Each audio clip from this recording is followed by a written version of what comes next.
Bismillahirrahmanirrahim. Assalamualaikum warahmatullahi wabarakatuh.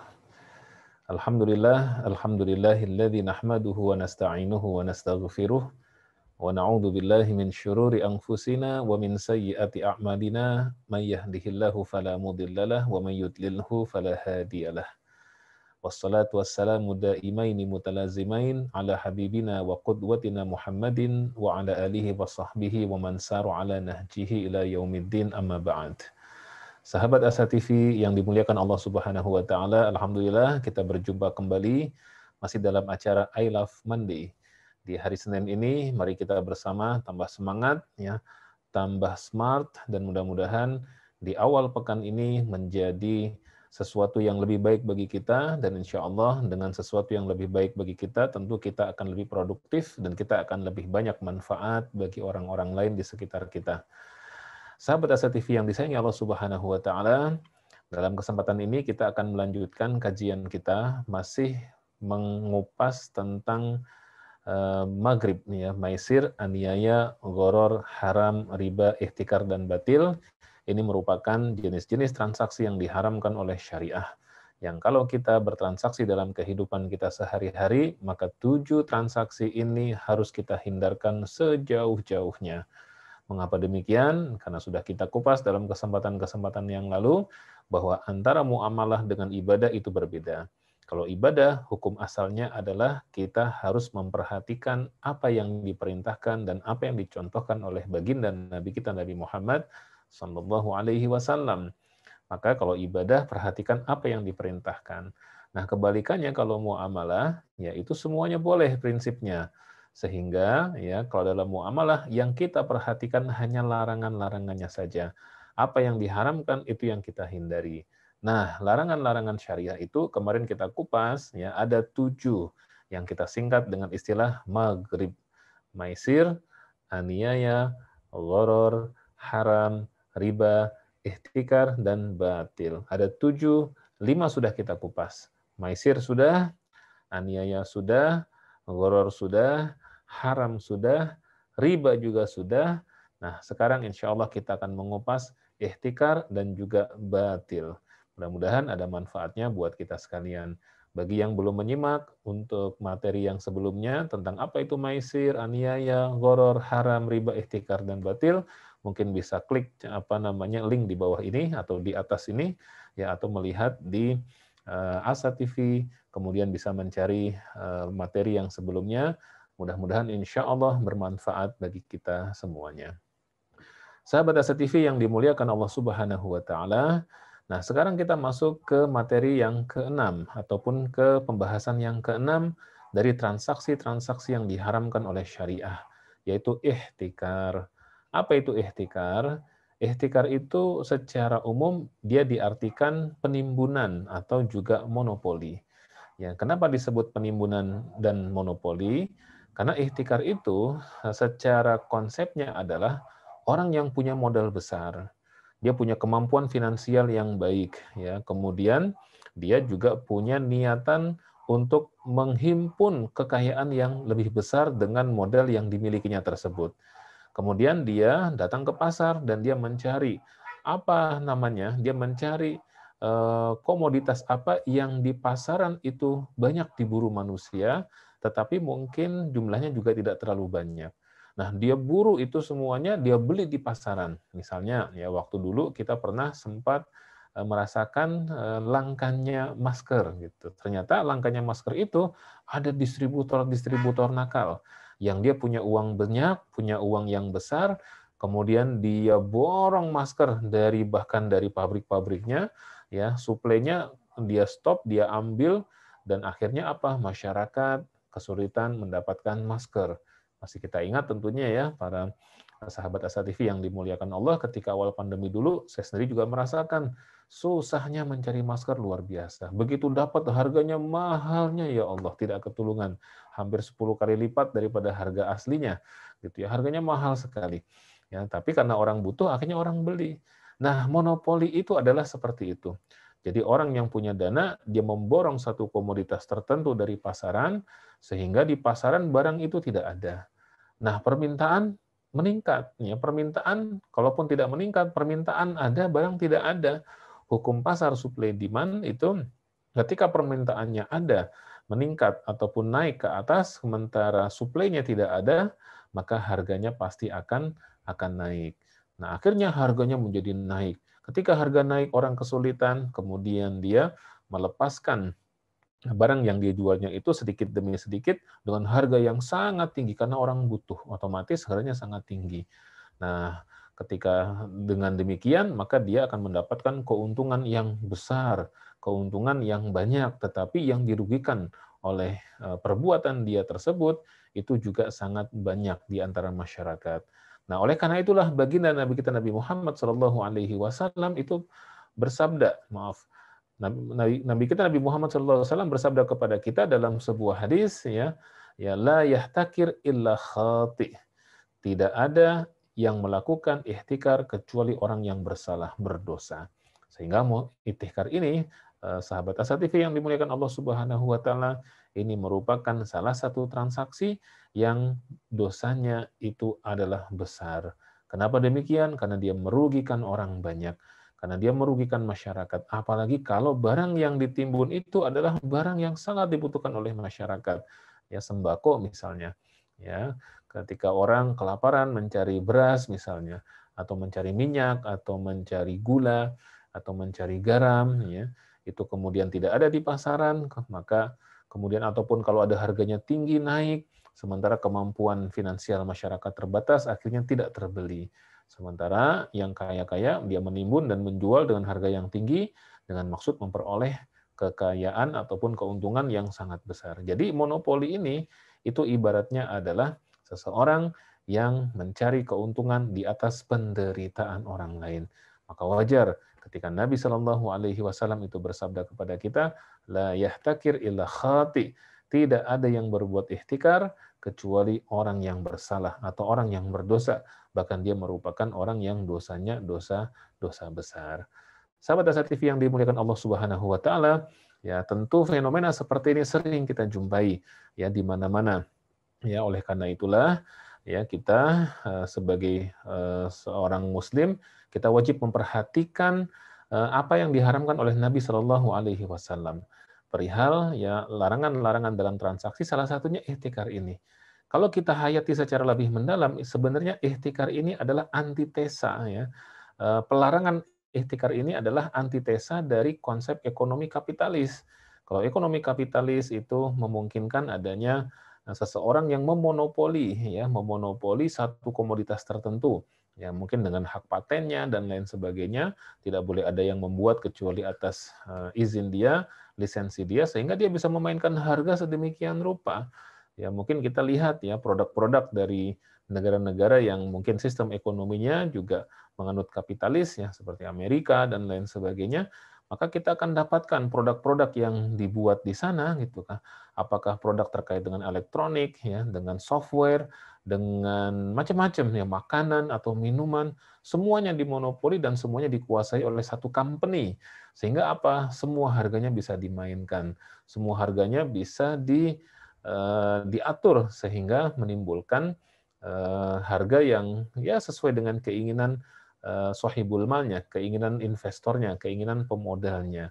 Nah, yang terjadi ketika masyarakat membutuhkan, mereka akan terasa kesulitan. Nah, oleh karena itu, yang Islam sebagai agama yang memiliki spirit ruh tentang keadilan, termasuk keadilan dalam ekonomi, itu Islam mengharamkan ihtikar.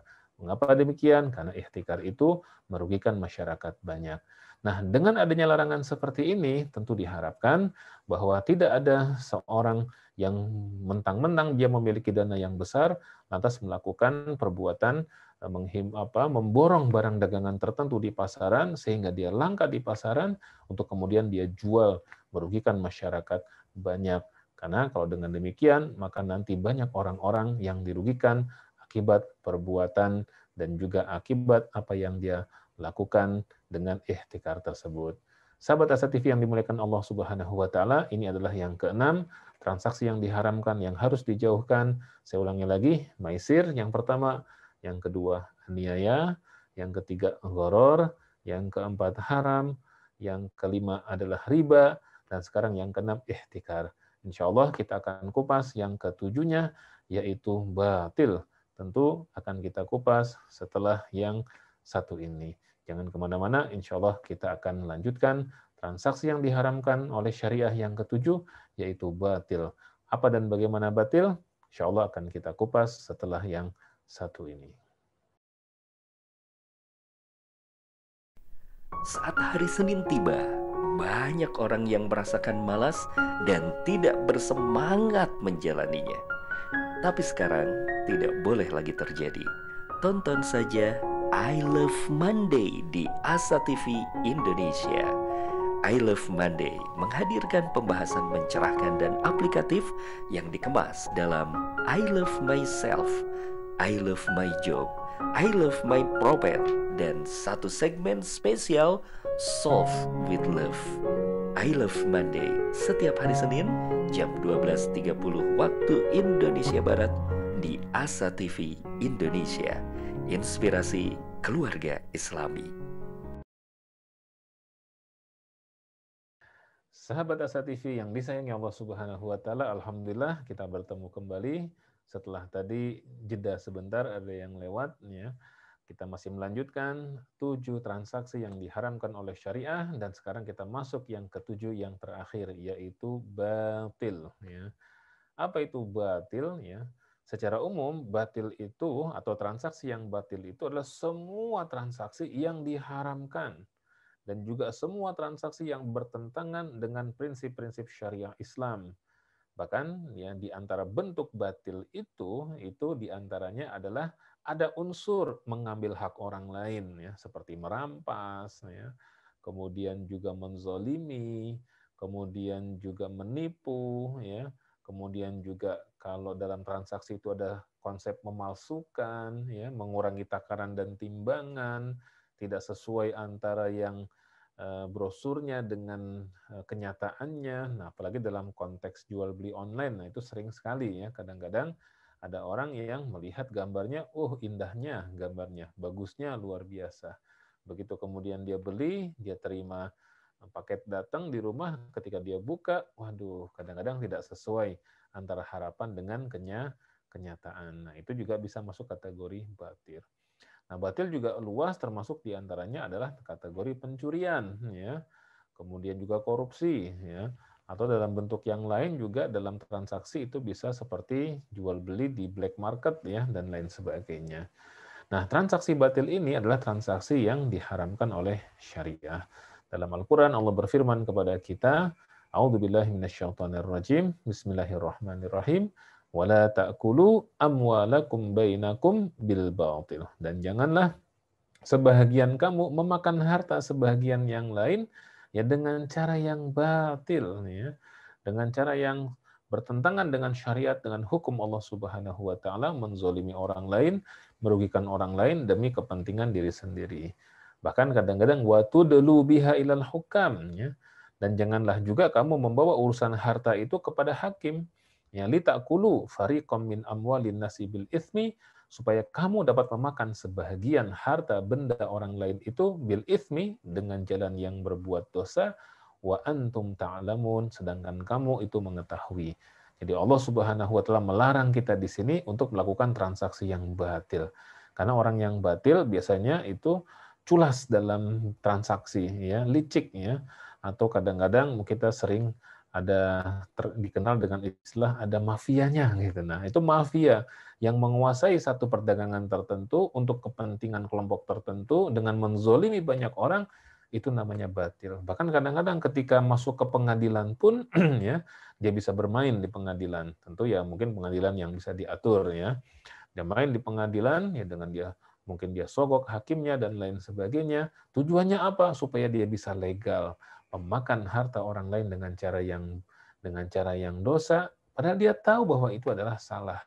Tapi ya tadi karena mungkin uangnya banyak, dia merasa punya dan bisa memiliki dan mengatur segala-galanya. Nah, di dalam konteks ayat ini ada yang menarik ya, sahabat Asa TV yang dimuliakan Allah Subhanahu wa taala, perihal ya wa tudlu biha ilal hukam, ya, yaitu kamu membawa urusan harta itu kepada hakim.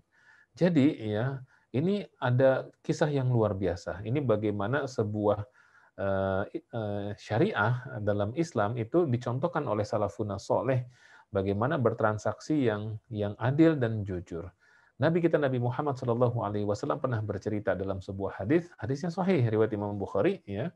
Tapi saya tidak sebutkan teks hadisnya, hanya kisah tentang terjemahan dan kisahnya saja, ya. Jadi kisahnya itu dulu ada seorang penjual dan ada seorang pembeli, yaitu penjual tanah dan pembeli tanah. Si penjual tanah dia menjual tanah, sahabat Asa TV yang dimuliakan Allah Subhanahu wa taala. Mungkin kalau bahasa kita sekarang jual tanah dia pasang plang di depan. Tapi entahlah di zaman dahulu tidak ada keterangan bagaimana cara menjual tanahnya. Yang jelas ada seorang yang menjual tanah. Yang menjual tanah ini orang yang baik, orang yang soleh. Nah, qadarullah alhamdulillah ketemu dengan salah seorang calon pembeli yang juga orang soleh. Sehingga mereka kemudian ketemu, ya, dan nyambung tuh antara penjual yang soleh dengan pembeli yang soleh. Tawar-menawar pun dilakukan dengan baik, kemudian deal pada satu harga tertentu. Akhirnya transaksi dilaksanakan. Si pembeli membayar dengan cash, ya, tanah tersebut, kemudian si penjual pun menyerahkan dengan sepenuh hati tanah tersebut kepada si pembeli. Nah, si penjual kemudian dia punya tempat tinggal di tempat yang lain. Nah, si pembeli kemudian bermaksud ingin membangun rumah di tanah yang dia beli tersebut. Nah, akhirnya dia memanggil tukang. Kemudian dia suruh tukangnya itu untuk membangun rumah. Nah, untuk membangun rumah kan digali pondasi dulu, ya, kalau bahasa kitanya. Digali pondasi dulu. Nah, tiba-tiba pada saat menggali pondasi, tukangnya berkata kepada dia, "Wahai Tuan, ya, kami tidak bisa meneruskan menggali karena kami menemukan di tanah Tuan ini ada bongkahan kayu yang cukup besar." Ya, kata si pemiliknya, "Oh, bongkahan kayu apa? Kami belum tahu, Tuan. Coba digali lagi."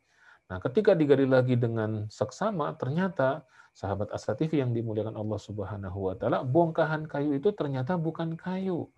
Ya, maksudnya bukan kayu pohon, tetapi itu adalah sebuah peti yang cukup besar. Ya, kata para tukangnya, "Tuhan, ini adalah sebuah peti yang besar. Coba dibongkar terus sampai bisa diangkat ke atas." Nah, akhirnya memerlukan beberapa orang tuh. Nah, sahabat Asa TV yang dimuliakan Allah. Nah, setelah itu kemudian setelah ketemu petinya, coba diangkat ke atas, diangkat ke atas. Pas diangkat ke atas masih tertutup rapat dan seperti terkunci.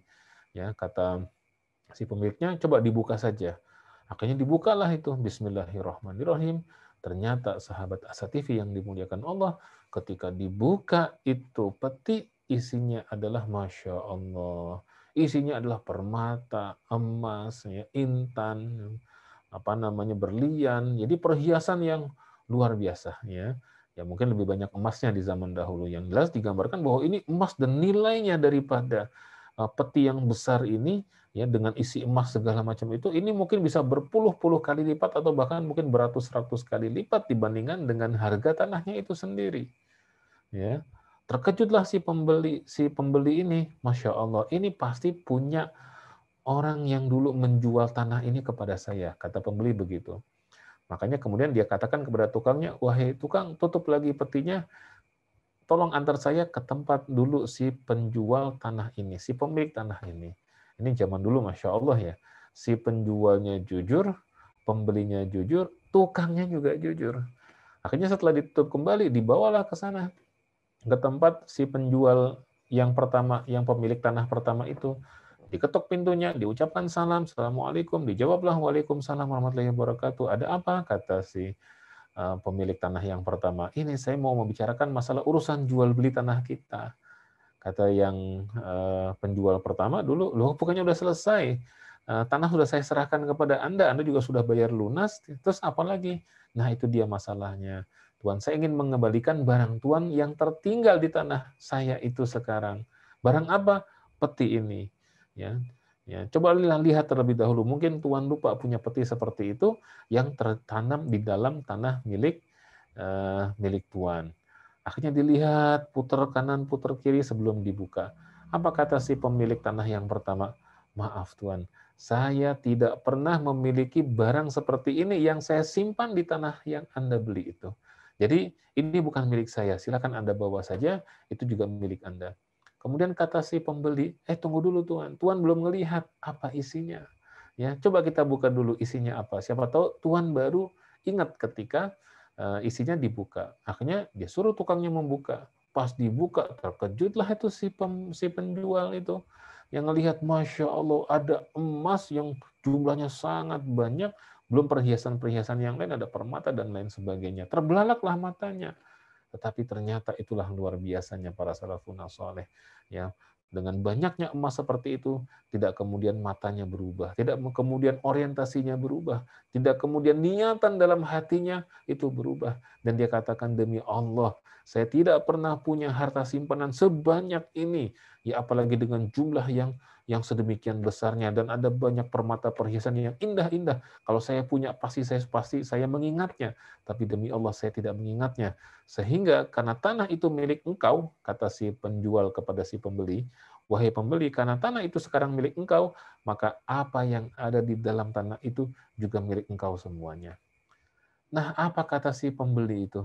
Tuan, tidak bisa Tuan. Waktu saya membeli tanah kepada Tuan, dari Tuan, itu yang saya beli tanahnya. Ya. Dan saya tidak tahu kalau ada harta seperti ini, maka ketika tanahnya udah saya terima, tapi harta yang seperti ini saya tidak bisa terima. Gitu. Ya, maka saya kembalikan kepada Tuhan. Nah, ternyata yang penjual pun tidak mau terima. Enggak bisa, Tuhan. Ketika saya menjual tanah ini kepada Anda, saya jual tanah ini beserta dengan seluruh apa yang ada isi di dalamnya. Kok di dalamnya juga ada cacing kalau bahasa kitanya. Ya, cacingnya juga milik Anda. Ada pohon, ada segala macam milik Anda, termasuk ada emas bongkahan yang sebesar ini, itu juga milik Anda. Kata si pembeli, saya nggak mungkin bisa menerima harta sebanyak ini untuk saya, karena ini memang bukan harta saya.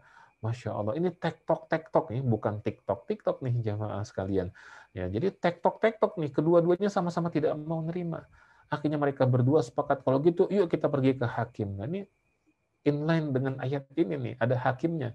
Cuma beda, kalau di ayat ini hakimnya adalah untuk memakan harta dengan cara yang batil, kalau yang dikisahkan oleh Nabi ini adalah mereka ke hakim karena ingin memutuskan. Mereka merasa tidak berhak atas harta benda yang sangat banyak ini. Akhirnya mereka betul pergi ke hakim. Nah, mereka kemudian mengadu dan mengeluhkan, hakim pun bingung. Ini yang menggugat, biasanya menggugat menuntut. Ini menggugat tapi dia ingin menyerahkan, bukan menuntut hak, tapi ingin menyerahkan hak gitu. Ya, hakim pun bingung. Akhirnya kata hakim, kalau kita sekarang hakimnya menggunakan pendekatan usul fikih nih gitu ya. Menggunakan usul fikih. Si hakimnya mengatakan, sekarang pemiliknya siapa tanah ini? Kata pembeli, saya wahai Tuan Hakim. Nah, karena Anda pemilik tanah ini, maka semua isi yang terdapat dalam tanah ini adalah milik Tuan, milik Anda gitu. Apa kata si pembeli? Tidak bisa Tuan Hakim. Bagaimana mungkin saya bisa menerima harta benda sebanyak ini dan itu bukan milik saya. Betul dia ada di tanah saya, tapi sebelum menjadi milik saya, tanah ini milik si penjual. Dia berpuluh-puluh tahun dimiliki oleh dia. Saya hanya baru beberapa hari memiliki tanah ini. Sehingga tidak mungkin saya bisa menerima dan saya mendapatkan harta sebanyak itu. Ini pasti milik dia, atau milik orang tuanya, atau milik kakeknya zaman dahulu. Kemudian kata hakim, ya udah kalau begitu kita kembalikan ke hukum asal. Sebelumnya pemiliknya siapa? Saya wahai Tuan Hakim, kata penjual. Kamu pemilik aslinya? Iya. Dari mana? Dari orang tua saya juga. Orang tua kamu dari mana? Dari kakek saya. Ya udah kalau begitu ya, harta benda yang terdapat di dalam peti ini karena dia ditemukan di tanah yang dahulu dimiliki engkau, maka menjadi milik engkau semuanya. Dia juga mengatakan, hakim tidak bisa. Ayah saya pun, kakek saya pun, saya kenal mereka. Tidak ada di antara satu mereka pun yang memiliki harta seperti ini di tempat saya, di tempat tanah yang saya jual tersebut. Ya, jadi saya tidak mungkin terima, wahai hakim. Hakimnya bingung. Kembalikan lagi ke si pembeli. Pembeli juga nggak mau terima. Ke penjual, penjual juga nggak mau terima. Masya Allah, saya ini membaca ini kayak kisah di negeri dongeng nih. Ini kayak di Indonesia banget ini cerita ya. Padahal nggak ada yang mau sama harta nih, Masya Allah. Ini kayak Indonesia banget nih, baldatun Tajibatun warabun ghafur, ya mudah-mudahan amin ya. Nah, akhirnya kata hakim, ya kalau bahasa kitanya, udah sidang di break dulu. Di break dulu. Ya, kemudian setelah itu hakimnya merenung, berpikir, berwudu, sholat, minta sama Allah supaya diberikan keputusan yang terbaik. Akhirnya kemudian hakimnya membuka sidang lagi. Sekarang kita putuskan. Ya. Wahai penjual, kamu tidak mau menerima harta ini? Tidak mau, Pak Hakim. Pembeli, kamu juga tidak mau menerima harta ini? Tidak mau, bagi Pak Hakim. Sekarang saya mau tanya, penjual, kamu punya anak nggak? Punya, Pak Hakim. Laki-laki atau perempuan? Laki-laki. Umurnya berapa? Sudah dewasa. Udah nikah belum? Belum, Pak Hakim. Kenapa belum nikah? Belum ada calonnya. Wahai pembeli, ya Pak Hakim. Kamu benar nggak mau nerima ini? Tidak mau, Pak Hakim. Sungguh? Sungguh, Pak Hakim. Kenapa? Karena bukan hak saya. Kamu punya anak nggak? Punya, Pak Hakim. Putra atau putri? Putri, Pak Hakim. Berapa usianya? Sudah dewasa, Pak Hakim. Ya. Sudah nikah belum? Belum, Pak Hakim. Kenapa belum menikah? Mungkin belum ketemu jodohnya, Pak Hakim. Apa kata Pak Hakim kalau demikian? Jodohkan putra engkau, wahai penjual, dengan putrimu, wahai pembeli, ya. Kemudian nikahkan mereka berdua dan serahkan harta benda ini untuk kehidupan mereka berdua, untuk pernikahan mereka berdua. Mudah-mudahan Allah memberikan keberkahan kepada mereka berdua. Masya Allah, jemaah, ya, sahabat Asatif yang dimuliakan Allah. Ini kisah luar biasa dan ini adalah kisah nyata. Ya, kalau kata orang Malaysia, apa namanya, kisah benar. Ya. Kalau kata orang Barat, true story. Ya. Ini adalah kisah nyata yang Masya Allah, yang terjadi, yang luar biasa. Betapa indahnya ketika orang-orang yang soleh bertransaksi, mereka semua menghindarkan diri dari harta yang haram dengan tujuan apa? Mendapat keberkahan dari Allah Subhanahu wa Ta'ala. Dan akhirnya putra-putrinya tadi itu menikah dan mereka diberikan keberkahan oleh Allah Subhanahu wa Ta'ala. Nah, sahabat Asa TV yang dimuliakan Allah Subhanahu wa Ta'ala, ya, transaksi batil ini ada pembagian-pembagiannya. Insya Allah kita akan kupas pembagian-pembagian transaksi batil ini, tetapi sesudah yang satu ini, jangan kemana-mana, kita akan tuntaskan transaksi yang batil. Menuntut ilmu adalah sebuah jalan yang akan mengantarkan manusia pada kemuliaan. Dengan ilmu, manusia mendapatkan panduan untuk berpikir dan bertindak. Untuk itu, Asa TV Indonesia menghadirkan Pustaka Asa, sebuah ruang pembelajaran sistematis bersama para pakar di bidangnya. Quranic Study Series, Quranic Life, Prophet Manner, dan berbagai bidang keilmuan yang dibahas dengan cara menyenangkan. Pustaka Asa hadir setiap Sabtu jam 19.30 waktu Indonesia Barat, hanya di Asa TV Indonesia. Bismillahirrahmanirrahim. Sahabat Asa TV yang disayangi Allah Subhanahu wa Ta'ala, mudah-mudahan dimudahkan Allah segala urusannya, dilancarkan pekerjaannya, dan diberkahkan rizkinya fiddin wa dunya wal akhirah. Jangan lupa terus saksikan I Love Mandi, yang mudah-mudahan walaupun sederhana dan sebentar, tetapi memiliki manfaat bagi kehidupan kita di dunia, terlebih juga di akhirat. Nah, sekarang kita masuk ke pembagian transaksi yang batil. Nah, transaksi yang batil ini ada bagian-bagiannya, ya sahabat Asa TV yang dimuliakan Allah Subhanahu wa Ta'ala. Yang pertama adalah ada batil dari sisi harga. Jadi harganya itu batil, ya, tidak dengan harga yang sesungguhnya. Nah, jadi ada tipuan di dalam harga. Jadi menipu pembeli dengan harga yang sangat mahal, sementara kualitasnya sangat murahan, ya, atau bisa jadi dia barang palsu dan lain sebagainya. Ya, mungkin barangnya kalau yang ini tidak palsu, cuma dia naikkan harga sedemikian rupa. Kadang-kadang kita sering mendapatkan ya di pasar-pasar tertentu, ya. Seperti ini pengalaman saya pribadi. Saya pernah mau beli sepatu, ya, kebetulan karena pengen ada teman yang ngajak untuk jalan-jalan ke daerah pegunungan, ya saya menyesuaikanlah mencari sepatu di salah satu pasar, ya, di salah satu pasar yang bukan pasar modern tapi juga bukan pasar tradisional, gitu. Ya, pasar penjual serba-serbi dan penjual ada pakaian, ada sepatu. Nah, saya nyari sepatu waktu itu. Nah, ketemulah sepatu yang menurut saya ini cukup bagus nih, gitu. Ya, cukup bagus. Saya tanya, Mas, berapa harganya? Gitu. Kemudian dia mengatakan 450.000 gitu. Saya bilang, waduh, Masya Allah. Saya dengar berita di pasar ini katanya pedagangnya nggak terlalu suka ditawar. Gitu. Akhirnya saya bilang dulu, Mas, saya lihat-lihat dulu ya. Soalnya budget saya nggak nyampe nih. Bahasa saya seperti itu. Terus kata dia, emang budgetnya berapa? Ya, tadi kan dia nawarkan 450 ya, sahabat Asa TV ya. Dan saya bilang, budget saya paling 150 ribuan, Mas, saya bilang begitu. Terus kata dia, ya udah 200 nggak apa-apa. Coba bayangkan, dari 450 ribu, ya, saya bilang saya hanya punya budget 150 ribu, dia menurunkannya jauh sekali, 200 ribu nggak apa-apa. Saya bilang, waduh, masih ketinggian dari budget saya gitu ya. Akhirnya sampai deal di harga sekitar 160 ribu. Coba sahabat Asa TV yang disayangi Allah. Kalau kita orang yang, saya memang nggak tahu harga juga waktu itu, cuma memang dalam benak saya terlalu mahal sepatu itu. Ya, dan ini juga udah berapa tahun yang lalu, sudah cukup lama ya, sudah cukup lama, dan waktu itu sepatu di pasar yang saya kunjungi rata-rata harganya nggak sampai segitu tuh, memang mahal sekali ya.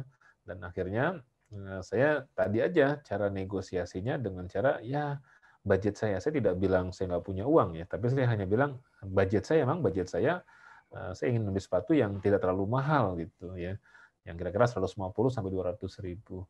Dari 450 ribu turun ke 160 ribu, itu kan Masya Allah. Coba kalau kita nggak ngerti, ataupun kita nggak tahu menahu datang ke situ dengan polos gitu kan, berapa Kang? 450 ribu, kita tahu, udahlah 400 deh, udah mau dia dibungkus 400 ribu. Padahal memang sepatu itu bisa jadi harganya seperti yang tadi saya beli. Hanya berkisar 160 ribuan atau 170 ribuan. Dan bagaimana bayangan kita, seandainya kita sampai ke rumah, kemudian kita bilang ke orang rumah, saya beli sepatu nih bagus, harganya 400 ribu. Ada yang tahu, ya sepatu kayak gini sih, nggak sampai 400 ribu, paling juga paling mahal 200 ribu. Kira-kira kalau kita dalam posisi seperti itu, kita kecewa nggak tuh, sahabat Asa TV? Kita pasti kecewa.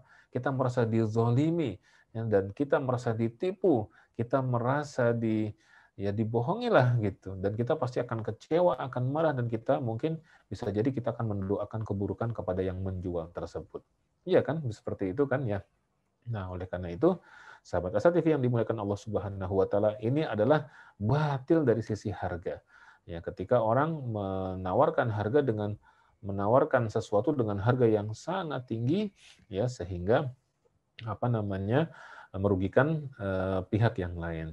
Tapi juga jangan salah, kita juga tidak boleh menawar terlalu rendah, ya. Misalnya nih gitu ya, ada tukang sayur lewat di depan rumah kita ya. Nah, bawa sayur, bang, bang, sayur bang, gitu kan. Terus kemudian dia berhenti. Cabai berapa? Wah, cabai lagi mahal bu, lagi mahal pak. 120 ribu sekilo kan, emang lagi mahal. Kemudian kita nawarnya kebangetan. Kan dia bilang 120 ribu sekilo, dan emang kita tahu lagi mahal. Kita nawarnya kebangetan. 25 ribu ya bang. Ya Allah, modalnya aja jauh, belum sampai. Kalau kita menawar dengan harga segitu, itu berarti kita juga bisa jadi kita menzolimi ya. Kita melakukan transaksi yang batil kepada si penjual sayur tersebut. Dia boro-boro ya, modal 25 ribu. Mungkin dia belinya juga karena emang harga cabai lagi mahal, mungkin dia juga belinya di luar 100 ribu atau 110 ribu, sehingga keuntungan dia juga tipis, dan dia juga tidak suka dengan adanya harga cabai yang lagi melambung tinggi seperti belakangan seperti ini. Biasanya memang kalau udah mau Ramadan itu harga-harga sudah pada naik ya. Ini juga nih, ini kayaknya nih ada indikasi transaksi batil nih. Ya, kenapa setiap kali mau Ramadan itu kok harga naik? Betul ada permintaan ya, permintaannya meningkat gitu. Tetapi memang aneh gitu. Kalau kata teman-teman itu memang yang praktisi perdagangan, ini kayaknya disinyalir ada yang memainkan harga nih. Ada satu kekuatan yang entah siapa gitu ya, yang bisa memainkan harga dan kemudian merugikan kita nih. Ya, bahkan harga kurma pun ya itu bisa dimainkan ya. Padahal kurma ini adalah komoditas untuk kita sunnah ketika berbuka puasa. Nah, ini yang pertama adalah transaksi batil, dan batilnya itu yang pertama kita kupas di sini adalah batil dalam harga. Menipu pembeli dengan harga yang sangat mahal sementara kualitasnya itu sangat murah. Seperti membeli barang palsu atau barang asli tetapi harganya sudah nggak karuan. Ya, harganya sudah dimainkan sedemikian rupa. Ya. Ini merupakan transaksi batil yang pertama, dan kita harus menghindarkan diri. Jangan sampai kita menjual barang dengan harga yang terlalu tinggi luar biasa, tapi jangan juga kita menawar barang dari sisi kalau kita sebagai pembeli terlalu rendah sehingga menzalimi si penjual. Harganya ditawarkan 120.000, kita tawar hanya 25.000 ya Bang. Wah, itu abangnya bisa marah ya, bisa kecewa dan seterusnya. Oke, itu yang pertama, batil dalam harga. Kita masuk yang kedua, yaitu batil dalam barang. Tadi harganya tuh yang batil. Ya, harganya dimainkan sedemikian rupa sehingga orang mengeluarkan uang jauh lebih besar dibandingkan dengan yang seharusnya. Nah, sekarang kita lihat adalah batil dalam barang atau dalam objek ya. Ya, bisa jadi bentuknya objeknya fiktif ya, atau objeknya rusak atau objeknya cacat ya. Seperti barang rekon ya, recondition. HP tapi sudah HP udah jelek, udah rusak, tapi kemudian ya casingnya diganti baru apa segala macam, sehingga seolah-olah kelihatannya dia baru. Ya padahal barang lama, barang udah reject, ya, barang udah jelek, ya kemudian dijual ya kepada kita, sehingga kita sebagai konsumen kita membeli barang itu harusnya kita membeli barang mendapatkan barang yang kualitasnya bagus, tetapi ternyata kualitasnya itu adalah kualitas yang rendah. Bahkan kadang-kadang mungkin palsu juga. Ya dulu Nabi Shallallahu Alaihi Wasallam itu pernah ya suatu ketika Nabi ke pasar dan kemudian Nabi melihat ada sahabat yang menjual gandum. Nah, ketika Nabi melihat penjual gandum itu, Nabi memegang gandum yang dijual oleh si pedagang itu. Ya, gandumnya bagus. Kalau bahasa kita seperti beras, berasnya itu pulen gitu. Gandum kan orang Arab makanan pokoknya gandum. Nah, berasnya pulen, kering, dan bagus. Tapi Nabi kemudian memasukkan tangan beliau ke tumpukan gandum itu. Kan gandumnya ditumpuk tuh kayak beras gitu ya. Nabi memasukkan tangannya ke dalam tumpukan gandum itu. Nah, gandum yang di luarnya itu kering dan bagus dan pulen, begitu Nabi masukkan tangan beliau ke dalam tumpukan gandum itu, beliau dapatkan di tengah-tengah, di agak ke dalam, itu basah. Maka ketika Nabi terasa basah, Nabi angkat tangan beliau. Dan betul, ternyata tangannya basah dengan air. Ya. Lantas Nabi bertanya kepada si pedagang gandum, "Mahadza? Apa ini wahai pedagang gandum?" Ya bahasa katanya, "Kenapa ini gandum luarnya kering tapi saya masukkan tangan saya ke dalam, saya dapati tangan saya itu basah."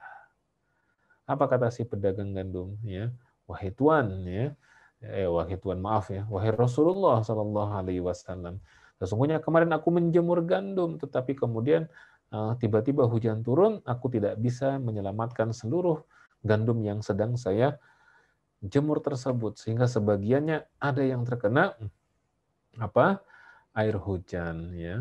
Maka kemudian aku tumpuk dia di sini dan kemudian mungkin bagian luarnya lebih cepat kering dibandingkan dengan bagian dalamnya. Maka Nabi Shallallahu Alaihi Wasallam melarang, jangan kamu melakukan hal seperti itu. Ya, kalau mau dipisah yang kering sendiri, yang basah sendiri. Kemudian Nabi bersabda dengan sabda yang cukup keras. Apa kata Nabi? Man ghasyana falaisa minna. Ya. Man ghasyana, siapa yang berbuat curang di antara kita. Karena menjual gandum luarnya kering, dalamnya basah, itu adalah satu kecurangan. Man ghasyana, siapa yang berbuat curang di antara kita, laisa minna, maka dia bukan termasuk golongan dari kita umat Islam. Ya Allah, mengerikan sekali. Ya, maka oleh karena itu, sahabat Asa TV yang dimuliakan Allah Subhanahu wa taala, kita harus hati-hati jangan sampai ketika kita melakukan transaksi, itu kita melakukan transaksi terjebak dalam transaksi yang batil, khususnya batil dari sisi harga dan batil dari sisi barang atau objek. Yang ketiga adalah ya, batil dalam cara atau prosesnya. Jadi bukan pada harganya saja, bukan pada barangnya saja, tapi juga ada batil dalam prosesnya. Ya, itu proses mendapatkan keuntungan yang tidak benar, gitu. Ya, seperti misalnya ada ya multi level marketing misalnya, meskipun tidak semua multi level marketing itu salah ya. Nah, tapi kalau sahabat Asa TV yang dimuliakan Allah ingin terlibat dalam bisnis multi level marketing, ya supaya bisa mendapatkan passive income misalnya, ya, maka pastikan bahwa multi level marketing yang kita daftar di dalamnya sebagai member di situ atau sebagai downline di situ, kita pastikan bahwa itu merupakan perusahaan multi level marketing syariah yang sudah mendapat pengesahan dari Dewan Syariah Nasional Majelis Ulama Indonesia, ya. Karena dengan demikian maka insya Allah itu kita akan aman, ya. Sudah akan misalnya diteliti oleh Dewan Syariah Nasional Majelis Ulama Indonesia, akan diteliti, disuruh presentasi, dan kemudian nanti ditanya dan seterusnya sampai nanti bisa disimpulkan ini perusahaan sesuai dengan syariah atau tidak. Kalau sesuai syariah maka akan diterbitkan rekomendasi, ya, kesesuaian syariah. Kalau belum ya maka disuruh diperbaiki. Nanti kalau sudah diperbaiki mungkin beberapa waktu ke depan diminta datang kembali dan mempresentasikan kembali. Atau juga arisan berantai, ya. Itu sebuah pesan berantai yang isinya itu adalah menyuruh kita untuk transfer sejumlah uang tertentu ke rekening tertentu. Tuh. Ya. Nanti alasannya adalah orang yang mengirimi kita broadcast ataupun pesan untuk bertransfer itu, dia mengatakan bahwa ini transfer lagi kepada orang lain, maka nanti Anda akan mendapatkan uang yang jumlahnya cukup besar. Gitu. Dan mungkin di antara yang kita kirim, ada yang memang transfer, ya. Ada yang memang transfer ke kita dan seterusnya, sehingga memang ada uang yang masuk. Tapi demikian juga dengan sebelumnya kita mentransfer ke orang yang mengirim itu kepada kita, dan itu terus-menerus seperti itu. Maka transaksi seperti ini dinamakan sebagai transaksi yang batil dalam prosesnya. Ya, kemarin juga sebelumnya kita pernah mengupas ada transaksi yang diharamkan itu yang namanya adalah bai'un najshi. Ya, apa itu bai'un najshi? Yaitu jual beli, ya, di mana si pedagang itu dia main mata dengan 2 atau 3 temannya, pura-pura nawar barang dagangan dia. Ya, supaya apa? Supaya menipu orang yang datang dan ingin membeli barang itu. Dan ini adalah pembeli yang sesungguhnya. Ya, misalnya harganya adalah 50.000, ya, tetapi karena dia ada 2 atau 3 orang teman saya minta mereka pura-pura menawar barang dagangan saya dengan harga 250.000. Sehingga si pembeli asli ini, mahal ya harganya segitu ya. Dia pun ketika menawar pasti tawarannya adalah di seputar itu. Ya, kalau teman kanan kirinya menawar 250.000, mungkin dia hanya akan menawar juga sekitar harga segitu. Padahal bisa jadi harga aslinya ini hanyalah Rp50.000 saja. Sahabat Asa TV yang dimuliakan Allah Subhanahu wa taala, kita akan lanjutkan setelah yang satu ini. Masih ada satu lagi transaksi batil yang diharamkan. Kita sudah batil dalam harga, batil dalam objek, batil dalam cara atau dalam proses. Masih ada satu lagi, batil dalam apa? Insya Allah akan kita kupas setelah yang satu ini, setelah lewat iklan berikut ini. Saat hari Senin tiba, banyak orang yang merasakan malas dan tidak bersemangat menjalaninya. Tapi sekarang tidak boleh lagi terjadi. Tonton saja I Love Monday di Asa TV Indonesia. I Love Monday menghadirkan pembahasan mencerahkan dan aplikatif yang dikemas dalam I Love Myself, I Love My Job, I Love My Prophet, dan satu segmen spesial Solve with Love. I Love Monday setiap hari Senin jam 12.30 waktu Indonesia Barat di Asa TV Indonesia. Inspirasi keluarga Islami.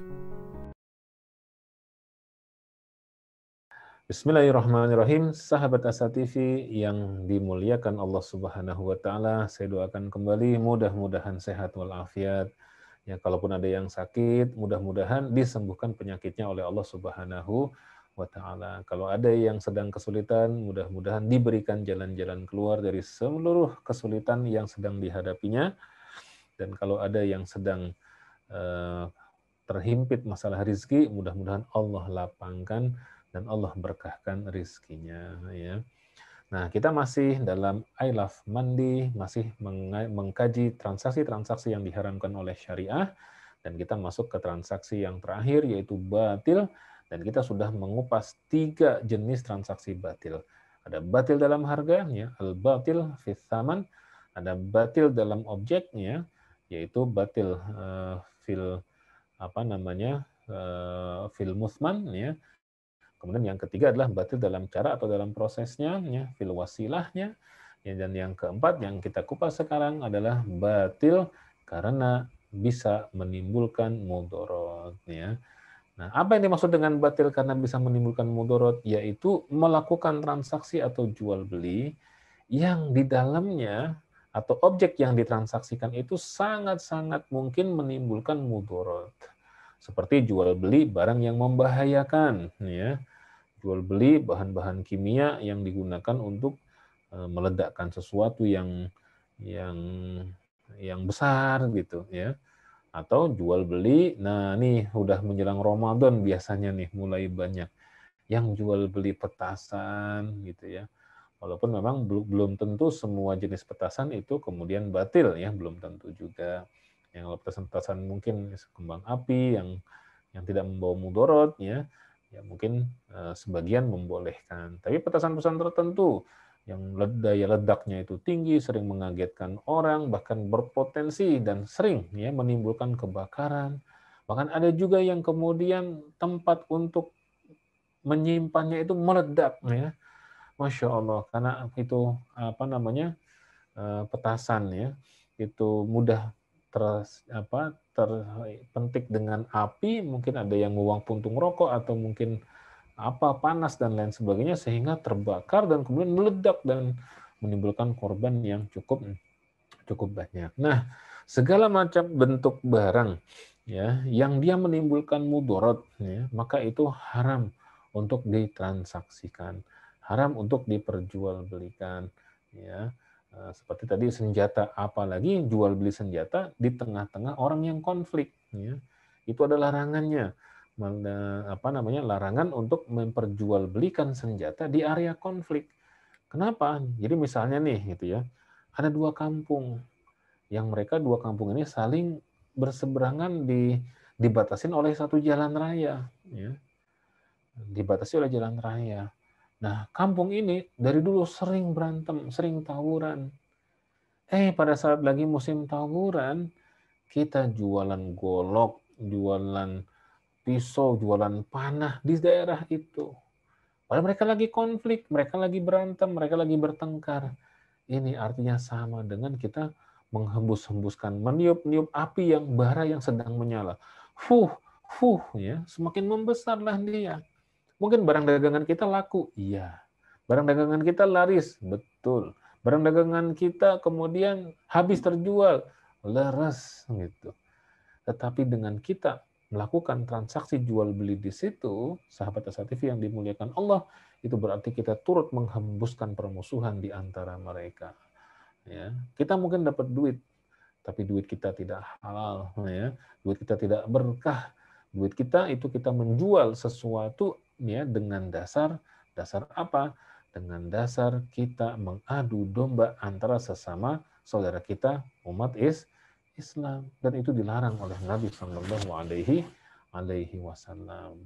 Maka oleh karena itu transaksi yang seperti ini harus kita hindarkan. Jangan ya menjual ya bukan hanya menjual barang-barang seperti itu, tapi juga seperti jasa gitu ya.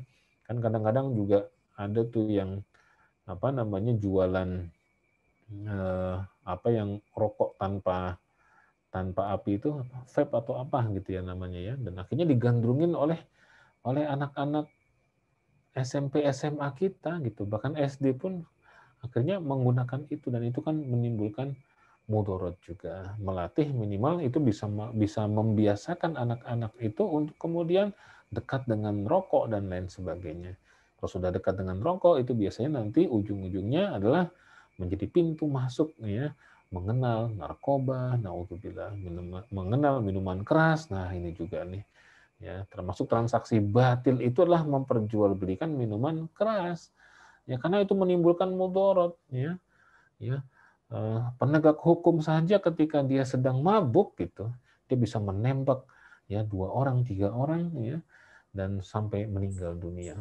Ya, kan di zaman dahulu juga pernah dikisahkan oleh Nabi tuh sallallahu alaihi, bukan dikisahkan oleh Nabi ya, dari Utsman bin Affan itu dikisahkan dulu zaman sebelum kalian ya, yaitu ada seorang abid ya, seorang hamba yang soleh, yang ahli ibadah luar biasa.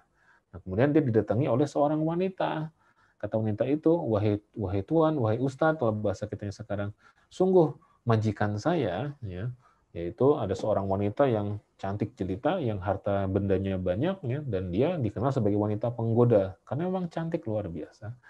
Nah, si wanita ini, ya, si pembantunya ini mengatakan, "Wahai Ustadz, ini saya dapat pesan, dapat amanah dari tuan saya, dari majikan saya. Katanya Ustadz diundang ke rumah. Kata Ustadz, saya nggak mau datang, orang majikan kamu atau tuan kamu itu adalah orang yang tidak benar. Tuan, ini majikan saya katanya dia pengen bertaubat kepada Allah.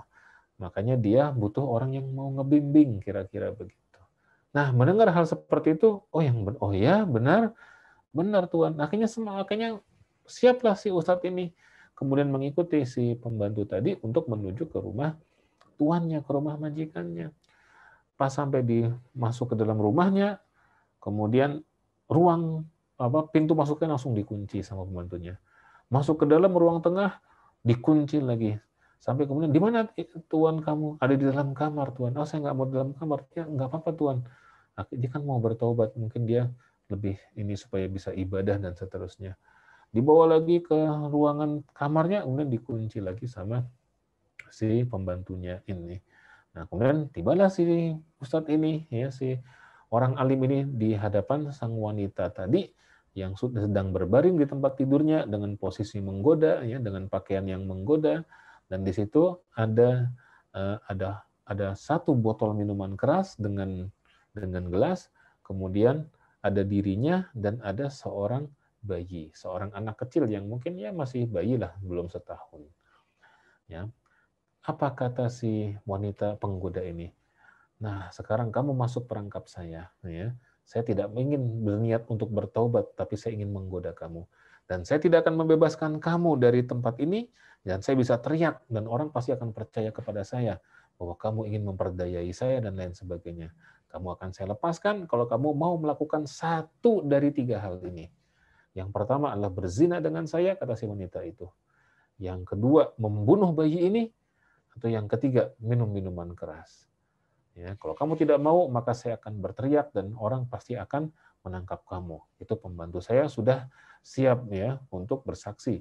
Ya, maksudnya bersaksi palsu. Akhirnya dia bingung, si pemuda, si laki-laki soleh ini. Dia bingung. Membunuh dosa besar. Berzina dosa besar. Dan dia pikir yang paling ringan dosanya itu adalah minum khamr. Akhirnya dia katakan, kalau gitu saya minum khamr saja, tetapi saya hanya mau 1 gelas. Kata si wanita tadi, silakan. Ya, akhirnya dituangkan khamr 1 gelas, kemudian dia minum. Nah, begitu dia minum, ya, sahabat As-Satifi yang dimuliakan Allah Subhanahu wa taala, mabuk dia. Nah, ketika dalam kondisi mabuk seperti itu, akhirnya dia berzina dengan si wanita penggoda tadi. Nah, setelah dia berzina dengan wanita penggoda tadi, dia ngelihat si bayi itu, dia ngelihat juga ada pisau di situ, dia bunuh si bayi itu. Ya. Nah, sehingga dengan minum khamr saja, itu dia melakukan dosa yang luar biasa, menjadi gerbang menuju perzinahan, menjadi gerbang menuju pembunuhan, dan lain sebagainya. Maka dalam sebuah hadis Nabi bersabda kepada kita, al-khamru itu ummul khaba'ith. Khamar itu, miras itu adalah ummul khaba'ith, adalah pintu gerbangnya atau induknya segala macam bentuk kejahatan dan keburukan. Maka memperjualbelikan minuman keras, termasuk kita menjadi agennya, menjadi distributornya, atau termasuk orang yang setuju dengan kebijakan investasi minuman keras, itu nanti kita menjadi orang yang terlaknat. Karena Nabi SAW itu pernah yang bersabda kepada kita, ya, bahwa Nabi itu melaknat, la'ana Rasulullah SAW fil khamri asyrah. Nabi melaknat di dalam minuman keras itu ada 10 orang yang dilaknat dalam minuman keras itu. Saya tidak hafal 10-10-nya apa, tapi diantaranya adalah yang memesan, yang minta dipesankan, yang meminum, yang minta dihidangkan, yang menghidangkan, yang minta diantarkan, dan ada 10 item terkait dengan khamr, semuanya dilaknat oleh Allah Subhanahu wa taala. Na'udzubillah min dzalik. Maka itu kita harus berupaya sedemikian rupa, jangan sampai ya peraturan ataupun ada perpres atau ada undang-undang atau ada aturan yang kemudian secara mudah atau mengizinkan peredaran miras di tanah air. Naudzubillah. Ini berarti negara kita menuju ke ambang kehancuran, dan ini merupakan transaksi yang batil, yang pelakunya akan dilaknat oleh Allah Subhanahu wa taala dan juga oleh Nabi kita Nabi Muhammad sallallahu alaihi wasallam. Nah, sahabat Asa TV yang dimuliakan Allah Subhanahu wa taala, tuntaslah kita mengupas 7 transaksi yang diharamkan.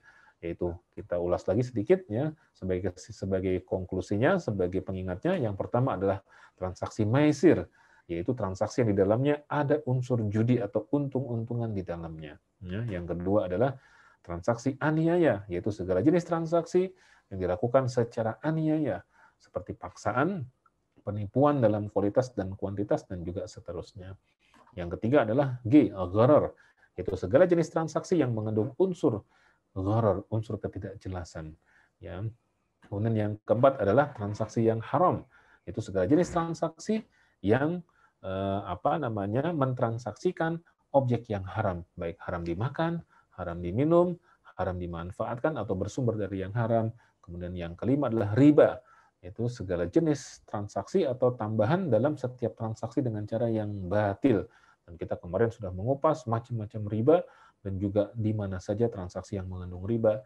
Dan kemudian yang keenam adalah ihtikar, yaitu monopoli, memborong satu barang di pasaran sampai langka, kemudian setelah itu kita lepas sedikit demi sedikit ya untuk mendapatkan keuntungan yang besar. Dan yang terakhir adalah batil, itu segala jenis transaksi yang mengandung unsur yang batil, yang diharamkan, yang menipu, yang kemudian menzalimi orang lain, dan lain sebagainya. Mudah-mudahan kita semua terhindar dari transaksi ini, sahabat Asa TV yang dimuliakan Allah Subhanahu wa taala. Oleh karena itu, ya, setiap kali kita mau transaksi, perhatikan dulu maghrib. Ada maghribnya atau tidak. Kalau ada maghribnya, tinggalkan. Ya. Tidak usah kita teruskan transaksinya. Tapi kalau aman dari maghrib, insya Allah itu halalan thayyibah. Atau kalau sudah azan maghrib, ya maka kita berhenti transaksi dulu, kemudian laksanakan sholat maghrib, karena kemudian ba'da sholat kita berdoa meminta kepada Allah, nanti ba'da maghrib boleh dilanjutkan transaksi jual belinya. Mudah-mudahan yang disampaikan ini ada manfaatnya buat kita bersama. Mohon maaf atas segala kekurangan dan kekhilafan. Qulu qawli hadza wa astaghfirullahal azim. Wassalamualaikum warahmatullahi wabarakatuh.